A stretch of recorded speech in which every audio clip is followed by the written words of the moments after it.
Hello, this is Hafezi from Zurich, Switzerland. These are my financial interests.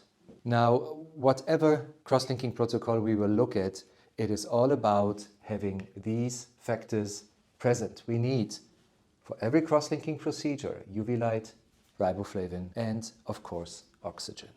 Now, looking back at how the whole field started in the early 2000s, we used a protocol that said 30 minutes at 3 milliwatts. That's the famous Dresden protocol, epi-off, with removal of the epithelium. Then, a few years later, industry proposed, why can't we do the same thing, the same total energy, but faster? Instead of 30 minutes in 10, 5, or even 3, if we adapt the intensity, the total fluence remains the same. That's the law from photochemistry. The question was, does this translate into clinical practice? So we tested the biomechanics of these different protocols. And what we found is, the blue one here is the Dresden protocol, very strong stiffening effect. The red one is 10 minutes. And as you can see, it is significantly less inducing stiffening than the Dresden protocol, but clinically, in most cases, this red protocol is enough to stabilize a keratoconus. But whenever I have a very aggressive form of a keratoconus, like a young child or an ectasia after LASIK, until now I went back to the 30-minute irradiation. Until now, because what we have identified after some years of research is another epi-off protocol that is accelerated too, but it compensates for a part of the loss in stiffness by increasing the total intensity. That's a very interesting protocol. See what happens here in biomechanics. This is the Dresden protocol, the one we saw before, 30 minutes. That's the 10-minute protocol that has less stiffening effect, all epi-off. And that's our new protocol. You can see it is at least equivalent to the Dresden protocol. It only takes 9 minutes 15, but at 18 milliwatts. I think this will be a very interesting epi-off protocol for the near future. Now, why do we have different types of reaction the faster we go? Because oxygen is a limiting factor. Oxygen needs to diffuse into the cornea, and it always diffuses at the same speed. We have 21% of oxygen in the air surrounding us. So if we make the cross-linking reaction too fast, the oxygen diffusion is not fast enough for the reaction to maintain, and we lose efficacy. Unless we compensate with something else, like, for example, increased intensity. This all was epi-off, and epi-off works nicely, but we all agree that the holy grail would be epi-on. Leaving the epithelium intact means much faster healing, less haze, much less infection risk, almost no infection risk, right? So let's have a look at the factors again. What do we need to make epi-off work? Because the quest for good, efficient epi-on has been going on for more than a decade. If the epithelium is on, then we need to increase our UV irradiation because the epithelium blocks part of the UV light. This is relatively easy. Up the fluence from 5.4 to 7.2 joule. Check mark. The next element is riboflavin. Getting riboflavin, which is a relatively large molecule, through the epithelium is not easy. One means to do it in past years was to use iontophoresis, which is an active transport using an electrical current. And lastly, the third element was only discovered in 2014 by my group, which is oxygen. If you have no oxygen in the cornea, there is no biomechanical stiffening at all. And this showed us that the oxygen content always needs to be given at all moments for cross-linking to occur. Now let's put this all into perspective. What would happen if you pulse the light, so light on, light off, with the idea that no oxygen is consumed when the light is off, oxygen can rediffuse. This was a proposition by industry which seems to be logical, but pulsing the light alone doesn't seem to be sufficient. We published on this in our laboratory results, and other groups have done the clinical work. So pulsing alone doesn't help. What else can we do? Well, if going too fast is not good, what happens if we go really, really slow in epi-on? And this is what we did. We did a 1-hour irradiation instead of 30 minutes with half the intensity. So going very slow, and what happened? We published on that too. Very efficient epi-on cross-linking. This is like a proof of principle, and as a scientist I'm happy. As a clinician, of course, nice, but I don't want to spend 1 hour in the OR, right? So what needs to be done to understand, but it helped us understand better what's happening in that cornea. Let's put this together. We know that pulsed light helps. We know that we need more fluence because of the UV light. And we know that somehow acceleration plays a role. And we know that oxygen is needed at all moments. So 2 to 3 years ago, there were other groups that said, well, if the 21% of oxygen around us are not enough, why don't we put goggles on the eye with 100% of oxygen, a stream of pure oxygen? Makes sense. It should work. I don't like it. Why? Because it's additional technology. And I want to simplify technology, not make it more complicated and expensive. So our question was, we don't need 100% of oxygen outside. What we need is enough oxygen in the cornea at all moments. And so what we needed was what I call an intelligent combination of everything we learned so far. And using normal air, the 21% around us. Is this possible? Oh, the answer is yes. If you put all these pieces of the puzzle together, you end up with a protocol that uses normal air, no oxygen boost, pushes the riboflavin into the cornea with iontophoresis, has pulsed light with a gentle acceleration, not too fast, high fluence. And this is no theory, this is a published protocol with a 3-year follow-up clinical data from Cosimo Mazzotta from Italy. Very nice study. He shows that Epi-On works. Now, looking at this again, what happened now is in Epi-On, we managed to remove the oxygen goggles, but we still need iontophoresis. So the question was, can we somehow do Epi-On without iontophoresis?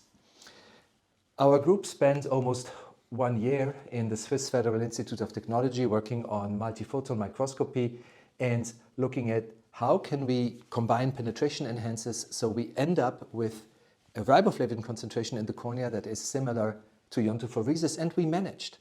Which means we now have an Epi-On protocol that takes relatively long to drop. It takes more or less 30 minutes, but this is the technical staff doing this in preparation, and then it has a 12-minute irradiation time.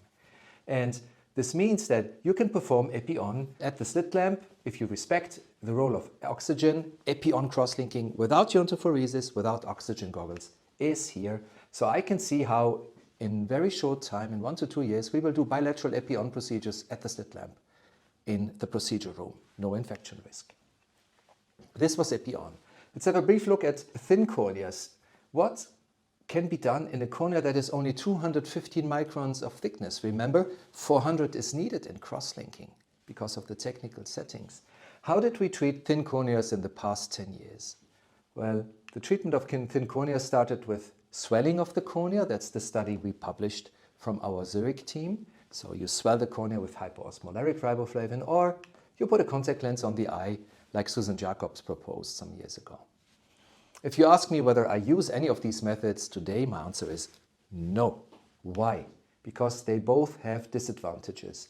Swelling is good in terms of biomechanics. The cornea reacts well, but some corneas swell a lot, others do not swell at all. It is unpredictable. And contact lens assisted loses 30% of efficacy. We published on this. Why? Because the best lens in the world, contact lens, is a barrier to oxygen diffusion. So, until now, if the cornea, that's the stroma, it's epi-off. If the cornea is thick, we crosslink down here with the safety margin. If the cornea is thin and we run into problems, we simply somehow artificially increase the thickness, right? We swell or we put a contact lens on the cornea. We somehow increase the thickness of the irradiation zone. What we propose now is what we call individualized crosslinking. For each patient, you calculate how much fluence is needed, no matter how thin they are, to never bring the endothelium into harm.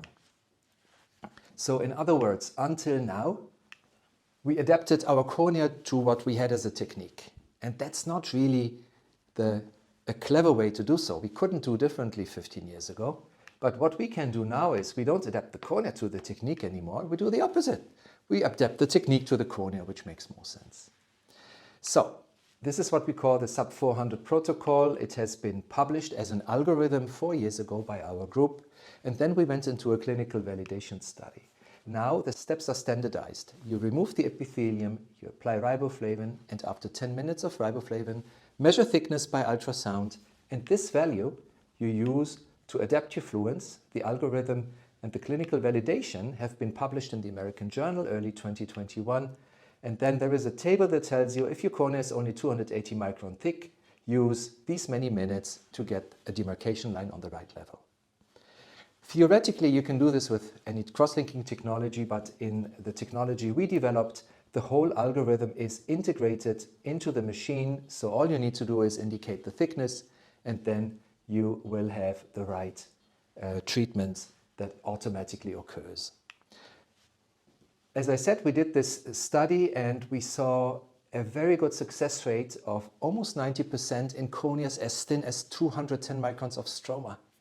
And this opened up a new possibility for a new indication, which is keratoglobus. We were the first to be able to successfully treat keratoglobus and stop progression of the disease with a follow-up of almost 3 years.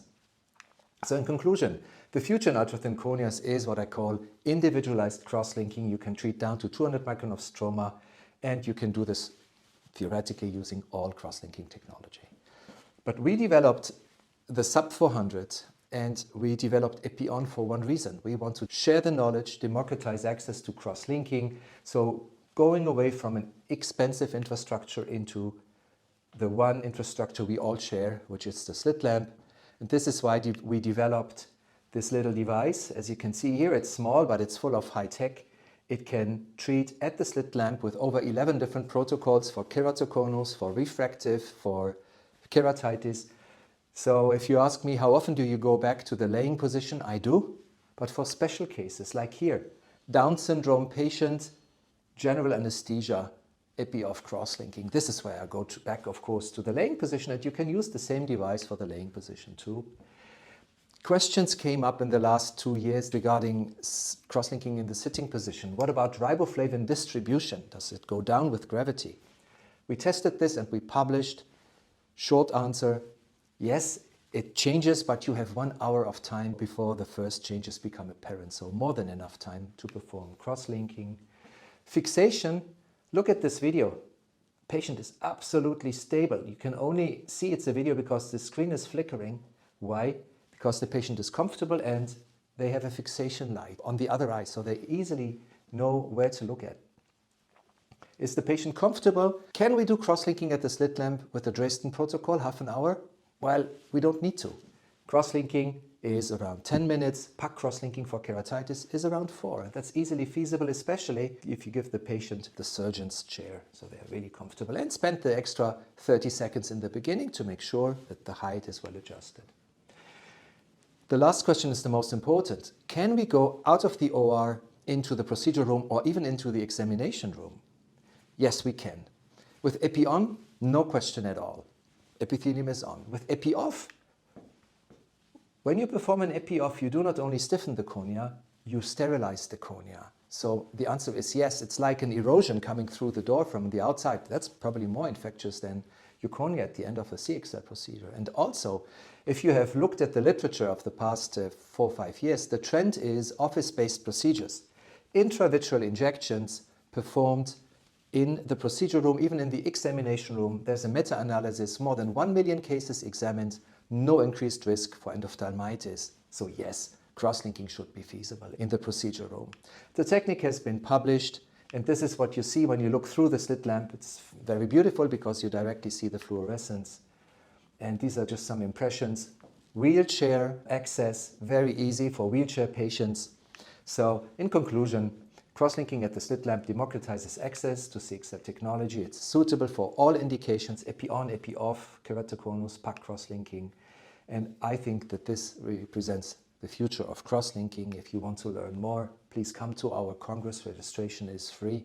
Last year we had almost 3,000 participants. And please follow me on Instagram. I will give regular updates on the technology. Thank you very much.